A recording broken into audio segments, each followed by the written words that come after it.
Two biggest reasons why your relationships continue to fail. Reason number one, transparency. Reason number one is transparency. I am telling you right now that the overwhelming majority of the people who listen to this video, the overwhelming majority of people who are in relationships are not completely transparent with their partner.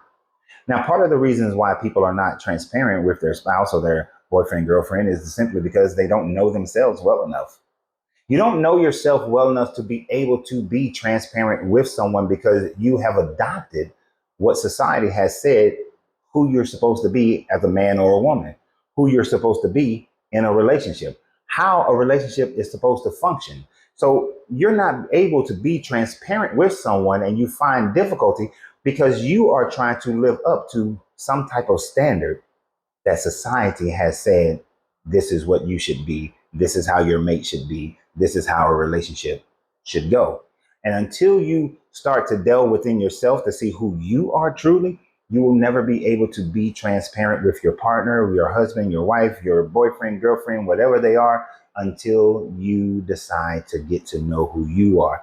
That means knowing what you like, what you don't like, what you must have, what you must not have, what type of environment you want to be in, what your sex life looks like, what your financial life looks like, what your fun and party time looks like. Until you figure those things out and stop basing it on what society says it should be, you will never get to know yourself, and therefore you cannot be transparent with your mate.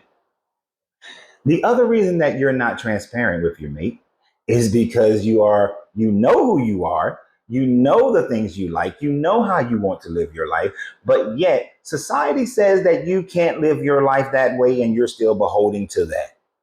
Oh, if you are a man in this relationship, this is what you're supposed to be. This is how you're supposed to live. This is how you're supposed to act. These are the things you're supposed to say. This is how you're supposed to dress, so on and so forth. But because you are giving into what society has said, you cannot be honest with who you are to your mate. And since you can't be honest with who you are to your mate because of fear of rejection and fear of reprisement, you're not transparent. You don't tell your mate when you're not being loved the way you desire to be loved.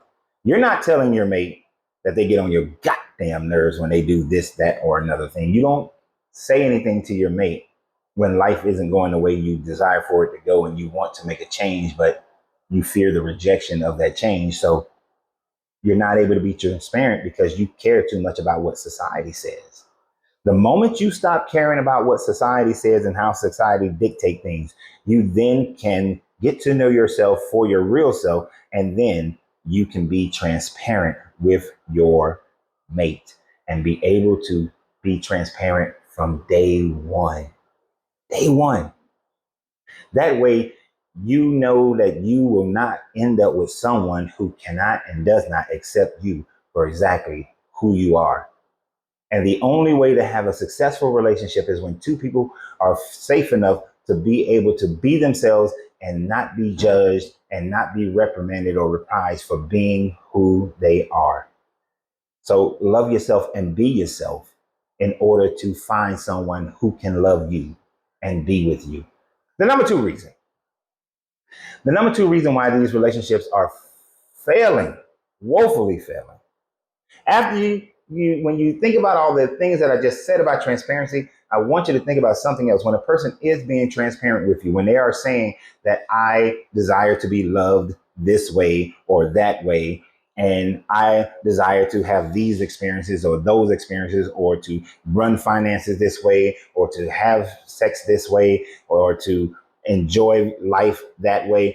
And you say it to the person, yet the person, they don't do it. It doesn't fit their program. It's kind of like when somebody is scratching your back.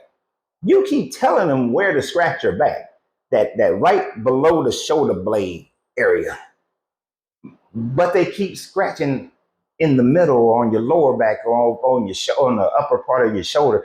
They just keep missing the part. Yeah, it feels good in those places as well, but they keep missing the spot that you tell them is itching. Now, where do most people see that situation? For most men, it is in their sex life. For most women, it is in the romantic life. A man will tell a woman exactly what he wants to experience sexually, what he loves the most sexually, and yet she won't do it. Or she does it so rarely that it actually becomes a frustration. If he tells you that I like Gluck Gluck 3000, but you rarely do the Gluck Gluck 3000, or it's a once a month thing or once every other month thing, he's told you over and over again, you keep missing the point. You keep doing other things. He likes it, but it's not necessarily that thing that he's looking for. You're missing the part that's itching. The same thing when a woman says that I want to be romanticized, I want to go on dates, I want flowers, whatever the things are that makes her feel romantic. I want flowers, I want flowers. You keep bringing her cups and cars and shirts and dresses and going out to dinners and doing all these other things that she does appreciate, that she thinks is a nice gesture. But what has she told you over and over again of what she actually desires that actually makes her feel loved, romanticized? You see, you keep missing the mark. You get all around the itch. You're scratching the upper shoulder blade. You're up there on the neck. You're hitting the lower back. You're in that middle, right along the spine, which feels delightful. But it's that one spot below the shoulder blade that keeps itching and itching and itching and itching and itching. And after a while, somebody else might get a chance to scratch that itch. And then you're mad because you sit there and say, well, I was open and I was transparent and I told her this and I told her that and I told him this and I told him that and I did everything he wanted me to do and I was romancing her and spending all my money. And you go into all your victimhood mentality of saying what you did, what you did, what you did. But you know what you never did? You weren't transparent and you did not scratch the itch that they kept telling you to scratch. So y'all have a great day. And remember always, you have to free yourself to be yourself because your greatness is non-negotiable. Good journey, good vibrations.